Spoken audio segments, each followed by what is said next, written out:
Hi hello good evening. ഞാൻ വൈകുന്നേരം ആയപ്പം ഒരു പഴംനുറുക്ക് ഉണ്ടാക്കാമെന്ന് വിചാരിച്ചു. ഓണമൊക്കെ വരുമല്ലേ, എന്തെങ്കിലും ഒരു റെസിപ്പി എൻ്റെ കൂട്ടുകാർക്ക് വേണ്ടി ഷെയർ ചെയ്യണമല്ലോ എന്ന് വിചാരിച്ചു. അപ്പോൾ ഞാനൊരു 3 ഏത്തപ്പഴം എടുത്തിട്ടുണ്ട്. നമുക്ക് സമയം കളയുമ്പോൾ അത് ഉണ്ടാക്കാൻ തുടങ്ങിയാലോ. വേഗം ഉണ്ടാക്കാൻ പറ്റുന്ന സിമ്പിളായിട്ടുള്ള സാധനം. അതുകൊണ്ടാണ് ഞാനിന്ന് വൈകുന്നേരം ഇതൊന്ന് പരീക്ഷിക്കാമെന്ന് വിചാരിച്ചത്. അപ്പോൾ സമയം കളയാൻ നമുക്ക് ഉണ്ടാക്കാം. അതിനുവേണ്ടി ഞാൻ മീഡിയമായിട്ട് പഴുത്തിട്ടുള്ള 3 ഏത്തപ്പഴം എടുത്തു. ഇനി ഇത് നമുക്ക് തൊലി കളഞ്ഞിട്ട് എന്നിട്ട് ഇത് പാനിലേക്ക് ഇട്ട് ചെറിയ പീസായിട്ട് മുറിച്ച് ഇതുപോലെ ഇടാം. ചിലവർ വലിയ പീസായിട്ട് മുറിക്കും. ഞാനിത് ഒരുപാട് വലുതായിട്ട് മുറിക്കുന്നില്ല, ഇത് മീഡിയം പീസായിട്ട് മുറിക്കുന്നുള്ളൂ. ഇനി ഇതിലേക്ക് കുറച്ച് വെള്ളം ഒഴിച്ച് കൊടുക്കുന്നുണ്ട്. ഇനി നമുക്കിത് അടച്ച് വെച്ചിത് വേവിക്കാം. അപ്പോൾ ഇത് വിട്ടുന്നൊന്ന് വേവട്ടെ. അത് വേവുന്ന നേരത്തിന് ശർക്കര പാനി അങ്ങ് റെഡിയാക്കണം.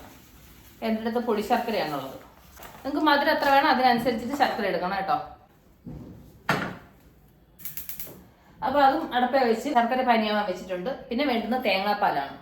തേങ്ങാപ്പാൽ ഞാൻ തേങ്ങ തിരികെ വെച്ചു. ഇനി തേങ്ങാപ്പാലാക്കണം. എനിക്ക് ഏറ്റവും ഇഷ്ടമില്ലാത്തൊരു ജോലിയാണ് ഈ തേങ്ങാപ്പാൽ എടുക്കുക എന്ന് പറഞ്ഞാൽ. എൻ്റെ കൂട്ടർക്ക് ഇഷ്ടമാണോ?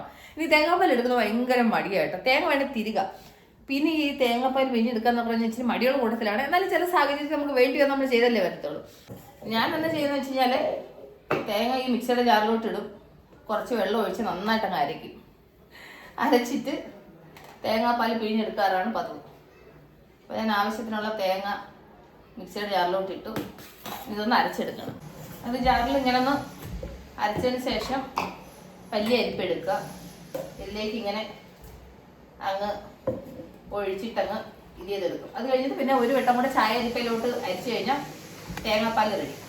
ഞാനിങ്ങനെ ചെയ്യുന്ന കേട്ടോ. ഞാൻ ഇതിപ്പം കാണിച്ചതെന്ന് വെച്ച് കഴിഞ്ഞാൽ എൻ്റെ കൂട്ടുകാർ ആരെങ്കിലും തേങ്ങാപ്പാൽ എടുക്കാൻ കിടന്ന് കഷ്ടപ്പെടുന്നവരാരെങ്കിലും ഉണ്ടെങ്കിൽ ഉപകാരപ്പെട്ടെന്ന് വിചാരിച്ച് കാണിച്ചു കേട്ടോ.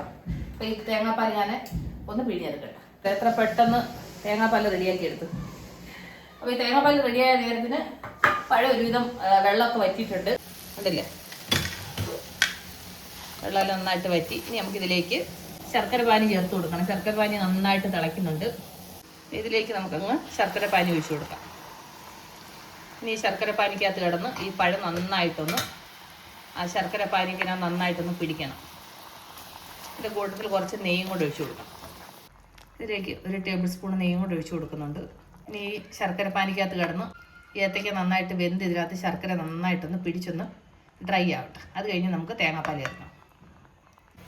അപ്പോൾ നമ്മുടെ പഴനുറുക്ക് ശർക്കര പാനിക്കകത്ത് കിടന്ന് കുറേ നേരമായിട്ട് വേവുന്നുണ്ട്.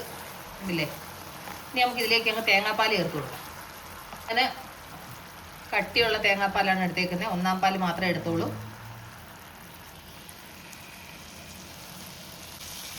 നന്നായിട്ടൊന്ന് മിക്സ് ചെയ്ത് ഈ തേങ്ങാപ്പാലിനകത്ത് കിടന്ന് ഇതൊന്ന് കുറുവണം. അതൊന്ന് കുറച്ച് കുറുവട്ട് അത് കഴിഞ്ഞ് വെച്ച് നമുക്ക് ഇതിനകത്ത് ബാക്കിയുള്ള സാധനങ്ങൾ ചേർക്കാം. ഇല്ലാതെ നമ്മൾ തേങ്ങാപ്പാലൊക്കെ ഒഴിച്ച് അത് നന്നായിട്ട് കുറുവിയിട്ടുണ്ട്. ഇനി തണുത്ത് കഴിയുമ്പോൾ അത് കുറച്ചും കൂടെ കുറുവും. ഇനി നമുക്കിതിലേക്ക് 1 ടേബിൾ സ്പൂൺ കൂടെ നെയ്യ് ഒഴിച്ചു കൊടുക്കാം. ഇതിലേക്ക് 1/2 ടീസ്പൂൺ ചുക്ക് പൊടിച്ചത്,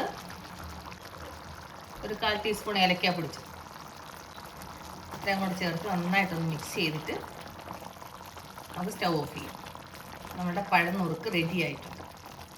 ഇത് ഓഫ് ചെയ്ത് കഴിഞ്ഞ് ഇച്ചിരി തണുക്കുമ്പോൾ ഉണ്ടല്ലോ കുറേ കൂടെ കുറുവും. അപ്പോൾ നമുക്കിതൊരു സെർവിങ് പ്ലേറ്റിലോട്ട് ഇനി മാറ്റാം. സെർവിങ് ബൗളിലോട്ട്, പ്ലേറ്റ് എന്നല്ലേ പറഞ്ഞേ.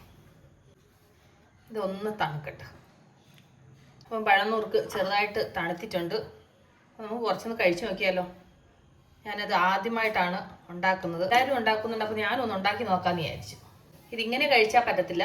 ഇതെന്താ ചെയ്യേണ്ടതെന്ന് വെച്ചാൽ ഇതിൻ്റെ കൂട്ടത്തിൽ ഒരു പപ്പടം ഇട്ടിട്ട് ഇങ്ങനെ അങ്ങോട്ട് പൊട്ടിച്ച് ഈ പഴവും നല്ല ചൂടുണ്ട് കേട്ടോ. ചൂട് മുഴുവനായിട്ട് പോയിട്ടില്ല. ഇച്ചിരി ചൂടാണെങ്കിലും കുഴപ്പമില്ല. ഇത് കണ്ടു നിൽക്കാനുള്ള ക്ഷമയില്ല, അതുകൊണ്ടാണ് കേട്ടോ. ഞാൻ ആദ്യമായിട്ടാണ് കഴിക്കുന്നത്.